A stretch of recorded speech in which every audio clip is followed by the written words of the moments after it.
రోమీయులు గనుక మనం చూసినట్లయితే 2వ అధ్యాయం 21 నుండి 24 వరకు మనం ఒకసారి చదువుకుందాం. ఎదుటివానికి బోధించు నీవు నీకు నీవే బోధించుకొనవా? దొంగిలవద్దని ప్రకటించు నీవు దొంగిలెదవా? వ్యభిచరింపవద్దని చెప్పు నీవు వ్యభిచరించెదవా? విగ్రహములను అసహించుకొను నీవు గుళ్ళను దోచెదవా? ధర్మశాస్త్రమందు అతిశయించు నీవు ధర్మశాస్త్రము మీరుట వలన దేవుని అవమానపరచెదవా? వ్రాయబడిన ప్రకారము మిమ్మును బట్టియే కదా దేవుని నామము అన్యజనుల మధ్యను దూషింపబడుచున్నది. నీవు ధర్మశాస్త్రమును అనుసరించి ప్రవర్తించువాడవైతివా? సున్నతి ప్రయోజనకరమగున కాని ధర్మశాస్త్రమును అతిక్రమించువాడవైతివా? నీ సున్నతి కాకపోవును. కాబట్టి సున్నతి లేనివాడు ధర్మశాస్త్రపు నీతి విధులను గైకొనిన ఎడల అతడు సున్నతి లేనివాడయుండియు సున్నతి గలవాడుగా ఎంచబడును గదా. మరియు స్వభావమును బట్టి సున్నతి లేనివాడు ధర్మశాస్త్రమును నెరవేర్చిన ఎడల అక్షరమును సున్నతియు గలవాడై ధర్మశాస్త్రమును అతిక్రమించు నీకు తీర్పు తీర్చడా? చూడండి, ఇక్కడ ఒక విషయాన్ని మనం ఆలోచన చేద్దాం. ఇప్పుడు ఒక వ్యక్తి మనకు బోధిస్తున్నాడు అనుకుందాం. ఇప్పుడు యేసుక్రీస్తు తన శిష్యులకు బోధించాడు. ఇప్పుడు పౌలు కూడా ఆయన బోధించాడు. తర్వాత పేతురు, మరి మనం చూసినట్లయితే ఇంకా ఈ అపోస్తుల్లో మనం చూసినప్పుడు వీరు బోధలు చేసినప్పుడు మరి అనేక మంది శిష్యులు ఒక్కొక్కరికి మరి ఉన్నట్లుగా మనం గమనిస్తాం. అయితే ఈ బోధించేటప్పుడు ఒకవేళ ఏదైనా ఒక బోధ, ఉదాహరణకి ఇప్పుడు తాగుబోతులు ఉన్నారు. మరి ఒక తాగుబోతు ఇంకొక తాగుబోతుకి బోధించగలడా? బోధిస్తాడు, కాకపోతే ఏంటంటే పాటించడు కదా. అయితే మన జీవితంలో కొన్ని దేవుడు గమనిస్తూ ఉన్నాడు.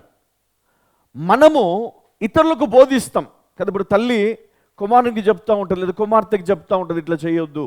తండ్రి చెప్తూ ఉంటాడు ఇట్లా చేయొద్దు. అన్న చెప్తూ ఉంటాడు కదా. పిల్లలకు తల్లిదండ్రులు బోధిస్తూ ఉంటారు. కానీ మనము కొన్నిసార్లు కొన్ని పొరపాట్లు చేసినప్పుడు, ఇప్పుడు నేను కూడా ఏదైనా నేను చెప్పేటప్పుడు దాన్ని నేను పాటించాలి.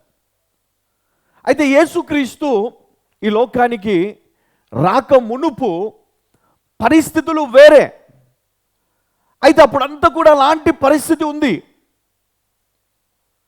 ఆ కాలములో బోధించేవారు లేదా మరి ప్రవక్తలని పిలిచేవారు చాలామంది మరి వారు చేస్తూ ఇతరులను చేయకూడదని చెప్పిన వారు చాలామంది ఉన్నారు. అయితే దేవుడు అది చూసి ఇది మారాలి అనుకున్నాడు, దీన్ని మార్చాలి అనుకున్నాడు దేవుడు. మనం ఇక్కడ 3వ అధ్యాయం కనుక మనం చూసినట్లయితే 22 నుంచి ఒకసారి మనం చదువుకుందాం. అది యేసుక్రీస్తునందలి విశ్వాసం మూలమైనదై, అది యేసుక్రీస్తునందలి విశ్వాసము మూలమైనదై నమ్మువారందరికీ కలుగు దేవుని నీతి అయి ఉన్నది. నమ్మువారందరికీ కలుగు దేవుని నీతి అయి ఉన్నది. ఏ భేదమును లేదు. అందరూ పాపము చేసి దేవుడు అనుగ్రహించు మహిమను పొందలేకపోవచ్చున్నారు. కాబట్టి నమ్మువారు ఆయన కృపచేతనే క్రీస్తు యేసునందలి విమోచనము ద్వారా ఉచితముగా నీతిమంతులను తీర్చబడుచున్నారు. హల్లెలూయా. ఇప్పుడు ఒక విషయాన్ని ఇక్కడ మనము చాలాసార్లు మనము మరి దీన్ని చదువుకున్నాము, దీని గురించి పాఠాలు నేర్చుకున్నాము. అయితే ఈరోజు మన సబ్జెక్ట్కి మరి ఇది మూలవాక్యమై ఉన్నది. అది యేసుక్రీస్తునందలి విశ్వాసం మూలమైనదై నమ్మువారి అందరికీ కలుగు దేవుని నీతి అయి ఉన్నది. నమ్మువారందరికీ కూడా దేవుని నీతి అయి ఉన్నది. చూడండి, ధర్మశాస్త్రము మనకు మరి బోధించినటువంటి పద్ధతిని గనక మనం చూసినట్లయితే మరి దేవుడు ఏం కోరుకున్నాడు అంటే ఈ పాపము చేయకూడదు అన్నాడు. అయితే మరి అప్పుడు ఉన్నటువంటి వారందరూ కూడా ఆ పాపము చేస్తున్న వారే కాబట్టి వారు చెప్పింది ఎవరు పాటించలేకపోయినారు. చాలా మటుకు ధర్మశాస్త్రమును నెరవేర్చలేకపోయినారు. అందుకని మనం ఇక్కడ చూస్తే 3:21 ఏమని రాయబడింది? ఇట్లుండగా ధర్మశాస్త్రమునకు వేరుగా దేవుని నీతి బయలుపడుచున్నది. ఏమంట? ధర్మశాస్త్రమునకు వేరుగా దేవుని నీతి బయలుపడుచున్నది. దానికి ధర్మశాస్త్రమును ప్రవక్తలను సాక్ష్యమిచ్చుచున్నారు. ఎవరంట? ధర్మశాస్త్రమును ప్రవక్తలను సాక్ష్యమిచ్చుచున్నారు. అదేవిధంగా యేసుక్రీస్తునందలి విశ్వాస మూలమైనదై నమ్మువారందరికీ కలుగు దేవుని నీతి అయి ఉన్నది. ఏ భేదము లేదు. అందరూ పాపము చేసి దేవుడు అనుగ్రహించు మహిమను పొందలేక పోవుచున్నారు. కాబట్టి నమ్మువారు ఆయన కృపచేతనే క్రీస్తేసునందలి విమోచనము ద్వారా ఉచితముగా నీతిమంతులని తీర్చబడుచున్నారు. హల్లెలూయ. అంటే యేసుక్రీస్తు కృప ద్వారా అందరూ కూడా నీతిమంతులని తీర్చబడుచున్నారు. అయితే ఇక్కడ మనము ఒక విషయం ఆలోచన చేద్దాం. 24 ఒకసారి చదవమ్మా. కాబట్టి నమ్మువారు ఆయన కృపచేతనే క్రీస్తు యేసునందలి విమోచనము ద్వారా ఉచితముగా నీతిమంతులను తీర్చబడుచున్నారు. ఇప్పుడు యేసుక్రీస్తు మూలంగా విశ్వాసులందరూ మన కాలంలో మరి వారిని ఉద్దేశించి అందరూ కూడా నీతిమంతులు అన్నాడు. ఇది ఎట్లా? క్రీస్తు ద్వారా మనకు విమోచన ఉన్నది.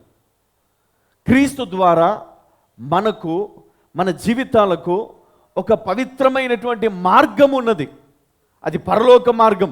క్రీస్తును అనుసరించువారు మరి వారు ఎలాంటి పాపములో ఉన్నా వారిని దేవుడు ఏం చేస్తాడు? క్షమిస్తాడు. ఎంతమంది నమ్ముతున్నారు క్షమిస్తాడని? ఎంతమంది నీతిమంతులు నమ్ముతున్నారు కదా? అందరూ కూడా ఆయన కృపను బట్టి నీతిమంతులని పిలువబడుతున్నారు. అయితే సరే, ఇప్పుడు నీతిమంతులు మనం అయితే ఎందుకు ఇంకా కొన్ని వ్యాధులు మనుషులను బాధ పెడతా ఉన్నాయి? కొన్ని రోగాలు ఎందుకు మనుషులను అంటే మానవుల శరీరాన్ని బలహీనపరిచి వాళ్ళను పడేస్తున్నాయి? చూడండి, కొంతమంది దైవజనులను నేను చూశాను. ఇప్పుడు నేను కూడా మరి దేవుని సేవలో బలంగా ముందుకెళ్ళాలనుకుంటాం. కానీ కొన్నిసార్లు ఏమవుతుందంటే కొన్ని సమస్యలను మనం ఎదుర్కోవాల్సి వస్తుంది. ఇప్పుడు మీలో చాలామంది ప్రార్థన పరులు ఉంటారు, కానీ శరీరంలో చాలా బలహీనతలు ఉంటాయి. మీరు ఎంత ప్రేయర్స్ ఎక్కువ చేస్తే అంతగా ఎక్కువ శరీరంలో బాధను చూస్తారు. మీరు సమస్యలను చూస్తారు, ఇబ్బందులను చూస్తారు, ఓటమిని చూస్తారు, అవమానం చూస్తారు, నిందలను చూస్తారు. ఇదేంటి ప్రభా, ఇదేంటి ఇట్లా మారిపోయింది నా జీవితం? ముందే బాగుండేది, ప్రార్థన లేనప్పుడే బాగుండేది నా జీవితం, విశ్వాసంలో లేనప్పుడే బాగుండే నా జీవితం కదా. ఏదంటే అది వచ్చేది, ఏదంటే చేసేవారు. ఇప్పుడు ఏంటిది? నిజంగా చాలాసార్లు నేను కూడా అనుకున్నాను, ఏంటి ప్రభా ఇది? మరి నీ వాక్యం ఏమో సెలవిస్తూ ఉంది, మరి క్రీస్తునందు ఎవరైతే మరి విశ్వాసం కలిగి ఉన్నారో వారందరూ కూడా ఉచితముగా కృపచేత రక్షించబడ్డారు. మరి ప్రతి ఒక్కరు కూడా నీతిమంతులు అన్నావు. మరి నీతిమంతులకు శ్రమ రావచ్చా?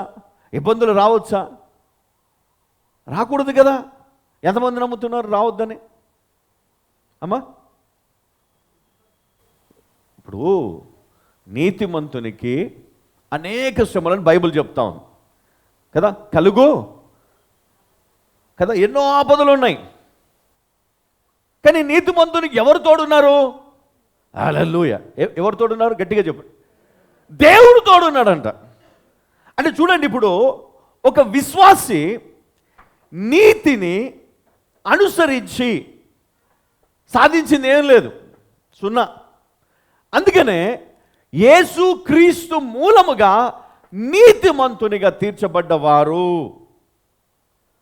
క్రీస్తును వెంబడిస్తూ ప్రార్థన బలముతో ముందుకెళ్తున్నప్పుడు ఏం జరుగుతుంది అంటే మనకున్నటువంటి అనేక సమస్యల నుంచి మనం బయటపడతాం.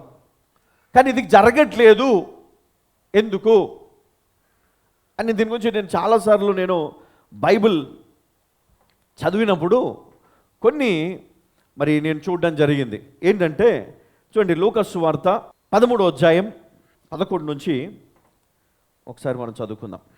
18 ఏండ్ల నుండి బలహీనపరచు దయ్యము పట్టిన ఒక స్త్రీ అచ్చట నుండెను. ఆమె నడుము వంగిపోయి ఎంత మాత్రమును చక్కగా నిలవబడలేకుండెను. ఇక్కడ మనము ఒక విషయాన్ని అండర్లైన్ చేసుకుందాం. 18 ఏండ్ల నుండి బలహీనపరచు దయ్యము అని రాయబడి ఉంది. ఇక్కడ కనబడుతుంది అందరికీ, అది అండర్లైన్ చేసుకోండి. బలహీనపరచు దయ్యము అండర్లైన్ చేసుకోండి. ఇక్కడ అనేక సంవత్సరముల నుండి ఒక దయ్యము చేత బాధపడుతోంది. ఈ దయ్యము ఏం చేస్తుంది? ఆమెను బలహీనపరుస్తుంది. మీరు అనుకోవచ్చు, బ్రదర్ ఇప్పుడు నా శరీరంలో కూడా బలహీనత ఉంది, అంత మాత్రాన దయ్యం నన్ను బలహీనపరుస్తుందా? అది షుగర్తో వచ్చింది, అదేంటి చక్కెర కదా, బీపీ, లేకపోతే అది ఇంకేదో ఇంకేదో ఇంకేదో.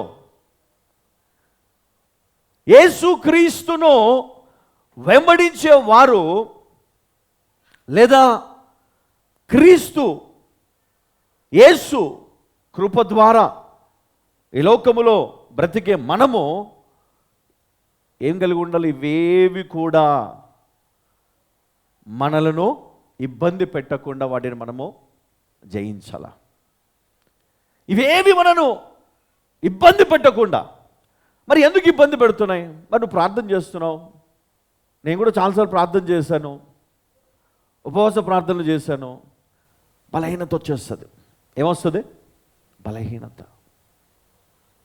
నీరసమైపోయి ప్రార్థన చేయకుండా చాలా సమస్యలు, తలనొప్పితో స్టార్ట్ అవుతుంది, కాళ్ళు చేతులు లాగడం. మనం అనుకుంటాం నీతిమంతుడిని సాతాను తాకొచ్చా? మరి యోబు నీతిమంతుడే కదా. సరే మీరు అనొచ్చు, ఒకవేళ యోబు నీతిమంతుడు కాబట్టి దేవుడు ఆయనకు తోడుగా ఉన్నాడు కాబట్టి సాతాన్ను మరి ఈ పర్మిషన్ ఇచ్చాడు అని మనం అనుకుంటున్నాం. ఎందుకు? యోబు పైన దేవునికి అంత ప్రేమ ఉంది. యోబు కంటే ఎక్కువగా ఆయన నిన్ను కూడా ప్రేమిస్తా ఉన్నాడమ్మా ఈరోజు. హల్లెలూయా. యోబు కంటే గొప్పగా ఈరోజు నిన్ను కూడా ప్రేమిస్తున్నాడు దేవుడు. మరి సాతానుడు నిన్ను టార్గెట్ చేయడా? చెప్పండి, చేస్తాడా? యోబు కంటే ఎక్కువగా దేవుడు నిన్ను ప్రేమిస్తున్నాడు, యేసు క్రీస్తు. ఎంతమంది నమ్ముతున్నారు? యోబు కంటే ఎక్కువగా దేవుడు నన్ను ప్రేమిస్తున్నాడని ఎంతమంది నమ్ముతారు? హల్లెలూయా. యోబు కంటే గొప్పగా దేవుడు నన్ను ప్రేమిస్తున్నాడు. అందుకే సాతానుడు ఈరోజు నా జీవితంలో నాకు అనేకమైనటువంటి ఆపదలు ఇబ్బందులు కలగజేస్తా ఉన్నాడు. ఎందుకు? నీ విశ్వాసాన్ని బలహీనపరచాలి, నీ ఆలోచనను మళ్లించాలి, నీకున్నటువంటి దేవుని పైన ఉన్నటువంటి ఆ భక్తి నుండి నిన్ను పక్కకు తప్పించాలి. ఇది సాతాను యొక్క ఆలోచన. మనం అనుకుంటాం సాతానికి ఏం పని లేదా, సాతానికి ఏం పని లేదా, నన్నే టార్గెట్ చేస్తాడా? 100%. 100%. ఎందుకు అంటే చూడండి, ఒక దైవజనుడు బలమైనటువంటి మరి పరిచర్యలో ఉన్నప్పుడు ఆ దైవజనునికి ఎన్నో సమస్యలు వచ్చినాయి. నేను కాదు, సీనియర్ పాస్టర్ ఒక ఆయనకి ఎన్నో సమస్యలు, ఎన్నో అనారోగ్య సమస్యలు ఇవన్నీ వచ్చినాయి. అయితే ఆయన ప్రతిసారి మరి దేవుణ్ణి ప్రార్థించేటప్పుడు ఒకటి అడిగేవాడంట, ప్రభువా మరి బైబిల్లో ఇంతమంది నువ్వు స్వస్థపరిచావు కదా, మరి నాకు ఏ రోగం ఉండదు కదా, మరి ఎందుకు నాకు ఈ రోగాల్లో? యేసయ్య ఒకటే చెప్పాడంట. ఏం చెప్పాడు తెలుసా? ఎవరైతే నన్ను వెంబడించాలనుకుంటున్నారో వారు ఏం చేయాలి? వారి సిలువను ఎత్తుకొని ఏం చేయాలి? వెంబడించాలి. సిలువను ఎత్తుకొని. సిలువ దేనికి సాదృశ్యం? శ్రమలకు. ఇంకొకటి, మరి ఆ కాలంలో మరి యూదుల సిద్ధాంతం ప్రకారం ఎవరైతే ఇంకా దొంగలు కాదు, బందిపోటు దొంగలు కాదు, అంతకంటే ఘోరమైనటువంటి నేరము చేసిన వాళ్ళు ఎవరైతే ఉంటారో దేశద్రోహులు, వాళ్ళను ఆ సిలువ పైన వేసి చంపుతారు. అంటే సిలువ మరణానికి అప్పగిస్తారు. హల్లెలూయా. మరి అలాంటి పరిస్థితిలో ఇక్కడ ఏం జరిగిందంటే, ఆ సిలువ మోసుకొని మనము మన జీవితంలో ముందుకి వెళ్తూ ఉంటే మనకెన్నో ఇబ్బందులు, సమస్యలు వస్తూనే ఉంటాయి.